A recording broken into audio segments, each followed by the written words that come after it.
Sir Modi గారు,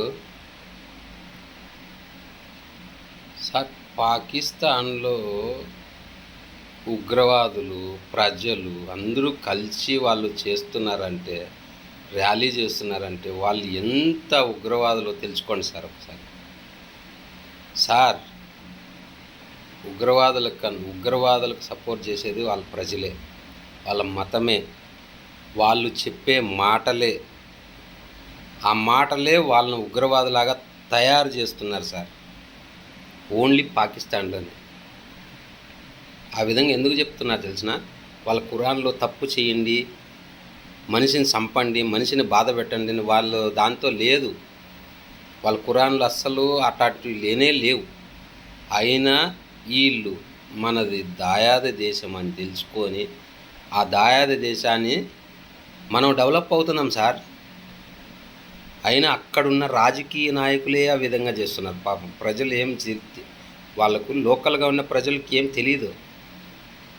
ఆడ ఉన్న రాజకీయ నాయకులే బలవంతులైపోయి వాళ్ళను అమాయకమైన ప్రజలకు మన ఇండియా గురించి చాలా దారుణంగా చెప్తూ మనమేమో చేస్తున్నాము, మనమేదో దారుణం చేస్తున్నాం, వాళ్ళని చంపేస్తున్నాం, వాళ్ళ మీద అనవసరంగా దాడి చేస్తున్నామని చెప్తూ వాళ్ళని రెచ్చగొట్టి, అక్కడున్న ప్రజలను రెచ్చగొట్టి ఈ ఉగ్రవాదులు వీళ్ళు ట్రైనింగ్లు ఇచ్చుకుంటూ అన్ని దేశాలకు వాళ్ళే ముప్పు సార్.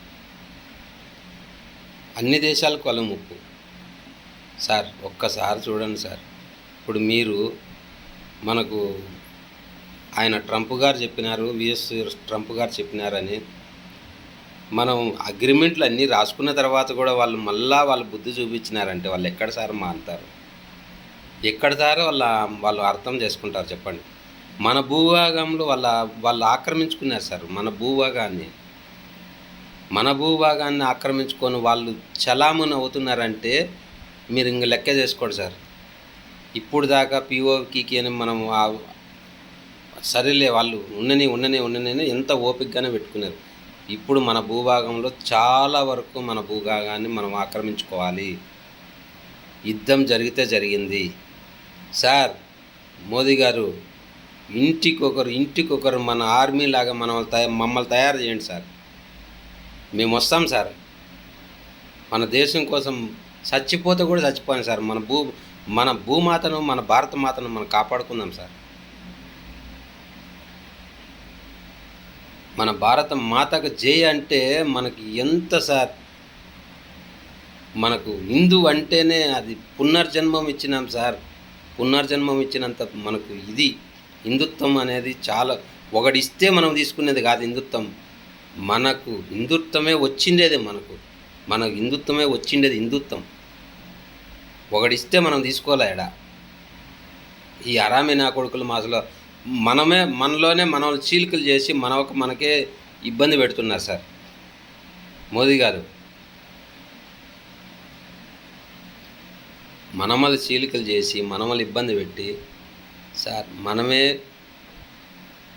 మనం పాకిస్తాన్ వాళ్ళని అంటున్నాం కానీ పాకిస్తాన్ వాళ్ళను మనమే పెంచుతున్నాం సార్. ఈరోజు ఒకడు అంటాడు పాకిస్తాన్ ముర్దాబాద్ అంటాడు. వాడు పాకిస్తాన్ వాడు మళ్ళీ వాడేయమంటాడు.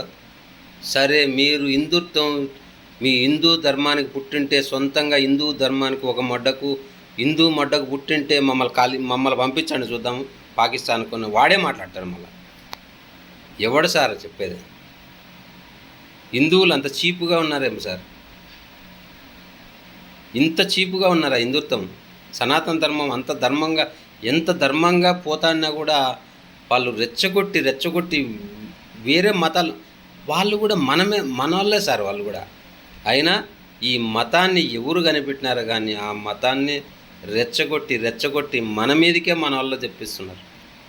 మన బ్లడ్నే మన మీదకే పంపిస్తున్నారు. మన బ్లడ్డే హిందుత్వం, మన బ్లడ్డే మొత్తం. ఇండియాలో పుట్టిన ప్రతి ఒక్క మనిషి మన ఇండియన్సే, మన హిందువే. అయినా ఆ ఇండియాలోనే తయారు చేస్తున్నారు ఈ మత మార్పిడి చేసి. ఒక పక్క ముస్లిమ్సు, ఒక పక్క క్రిస్టియన్సు, ఒక పక్క బోధస్తులు. వీళ్ళు మనకు తెలియదు. బుద్ధులు వాళ్ళు నాకైతే తెలియదు. నా వరకు అయితే తెలియదు. కానీ ఎక్కువ మనల్ని ఇబ్బంది పెడతాడనేది ముస్లిమ్సు, వీళ్ళు క్రిస్టియన్స్, ముస్లిమ్స్ కూడా తక్కువేనేమో నాకు తెలిసి, కానీ క్రిస్టియన్స్ అయితే బాగా మన గురించే ఎక్కువ మాట్లాడతారు. అసలు మనకు హిందుత్వమే లేదంటారు సార్ వాళ్ళు. బాగా గుర్తుపెట్టుకోండి సార్,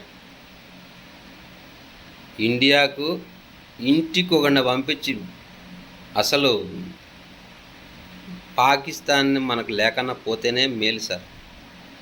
అది ఏమన్నా కానీ సార్, మనకు ఏమన్నా కానీ ఆ పాకిస్తాన్ లేకపోతేనే బెస్ట్. వాళ్ళు ర్యాలీ పోతున్నారు చూడండి సార్ ఒకసారి, AK-47 లేనిది, ర్యాకెట్ లేనిది, పబ్లిక్గా రోడ్డు మీద హైవే మీద ప్రజల్లో వాళ్ళు పోతున్నారంటే ఆ ప్రజలే ఆ ఉగ్రవాదులు ఎందుకంటే మనలాంటి అమాయకులు కూడా పోతున్నారంటే వాళ్ళకి ఎంత నూరు పోసింటారు సార్. మన ఇండియా గురించి ఎంత ఘోరంగా మాట్లాడింటారు. దాన్ని కొంచెం ఆలోచన చేయండి సార్. మోదీ గారు. జై హింద్, జై భారత్ మాతాకి జై.